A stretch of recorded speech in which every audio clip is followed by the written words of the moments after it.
कितने सारे पैरेट बैठे हैं हमारे पड़ोसी के घर पर। हेलो गाइस, कैसे हैं आप सब? आई होप आप सब अच्छे होंगे। मैं हूँ गायत्री और आज के मेरे न्यू ब्लॉग में आपका स्वागत है सबका।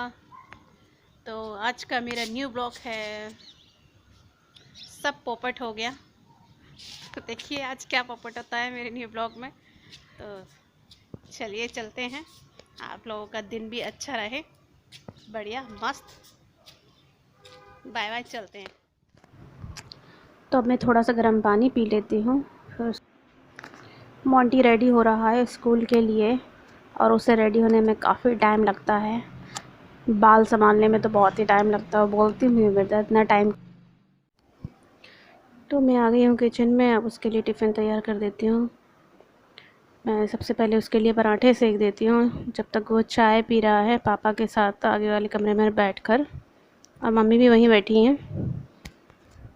आलू की सब्ज़ी तो मैंने पहले ही बना दी थी। आलू तो मोंटी यहाँ कमरे में बैठकर, मैं भी आ गई हूँ, चाय पी रहा है पापा के साथ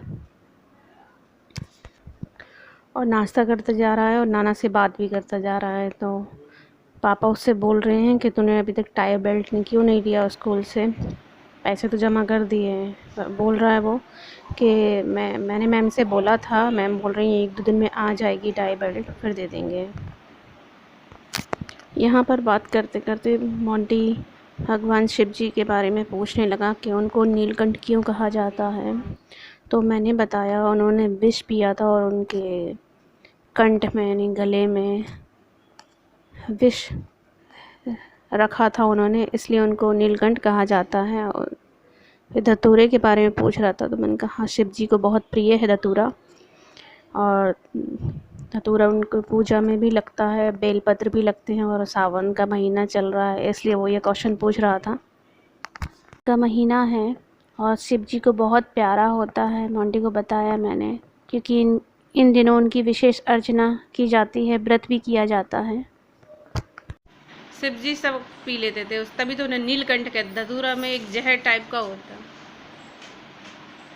तो किसी ने जहर नहीं पिया था, केवल शंकर जी ने पिया था, तभी तो उनका गला यहाँ पे नीला रहता, तभी तो उन्हें नीलकंठ कहा जाता है। मतलब धतूरी तो लोग काटे काटे रहते, तो उसके अंदर जहर रहता। उसके बीजों में जहर रहता है। कोई भी नहीं पीता।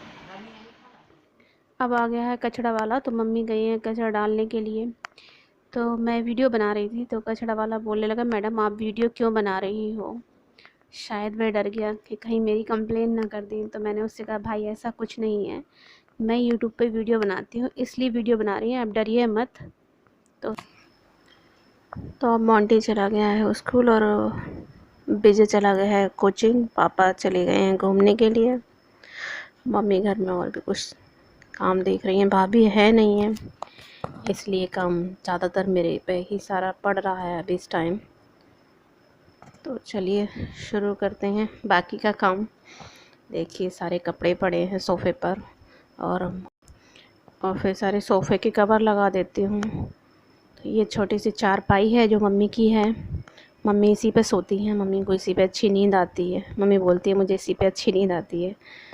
तो ये कमरा विजय और मोंटी का है, वो दोनों यहीं सोते हैं। ये दोनों चारपाई उन्हीं लोगों की है और साथ में मैंने मम्मी की चारपाई भी रख दी है। वो दोनों यहीं पढ़ते हैं, वो इसी कमरे में सोते भी हैं। पोछा भी लगाना है और घर की पहले डस्टिंग कर लेती हूँ क्योंकि सामने का रूम है तो धूल मिट्टी आ जाती है, तो काफ़ी धूल जम जाती है। तो पहले डस्टिंग कर लूँ, अच्छे से सफाई कर देती हूँ कंप्यूटर की। मम्मी बोल भी रही थी कि आज देखो भाभी को बुला लेते हैं, पता नहीं वो आएंगी, कहा तो है, बोल तो रही थी आ जाएंगी। अगर भैया लेने जाएंगे आज तो शाम तक आ जाएंगी, क्योंकि वो नहीं है और बाबू नहीं है तो घर में सूना सूना लगता है। मम्मी पापा का भी मन लगा रहता है। जब से छोटा वाला भाई गया है, 1 साल हो गया उसको, उसकी जब से डेथ हुई तो मम्मी पापा का भी मन ठीक नहीं रहता। तो वो नहीं है घर में तो सूना सूना रहता है, क्योंकि मम्मी पापा को अपने नाती से इसलिए और ज़्यादा प्यार है क्योंकि जिस दिन मेरा छोटा भाई एक्सपायर हुआ था, ठीक है 1 साल बाद, उसी दिन वो पैदा हुआ था और वो भी बिल्कुल छोटे भाई के जैसा ही लगता है, रंग रूप बिल्कुल वैसा ही है उसका भी। हमारे घर की 4 गुना रौनक बढ़ जाती है जब वो घर में रहता है, क्योंकि छोटे बच्चे जिस घर में होते हैं उस घर में रौनक ही अलग होती है। और सिस्टर भी आने वाली है मेरी, अभी उसका भी आने का टाइम हो गया है। सिस्टर घर आई है, उसने काफ़ी ढेर सारे समोसे मंगाए। देखो उसका बेटा परेशान करता है। नहीं बेटा, कैसे खाओगे? जब हम लोग सब इकट्ठे हो जाते हैं तो बचपन की सारी यादें भी इकट्ठी हो जाती हैं। इसका बेटा छोटा है, हम लोग भी ऐसे छोटे छोटे थे। आप कुछ कहेंगे अपने बचपन के बारे में? क्या कहेंगे हमारे बचपन के बारे में? हमारा बचपन जय जी है हमारा बचपन।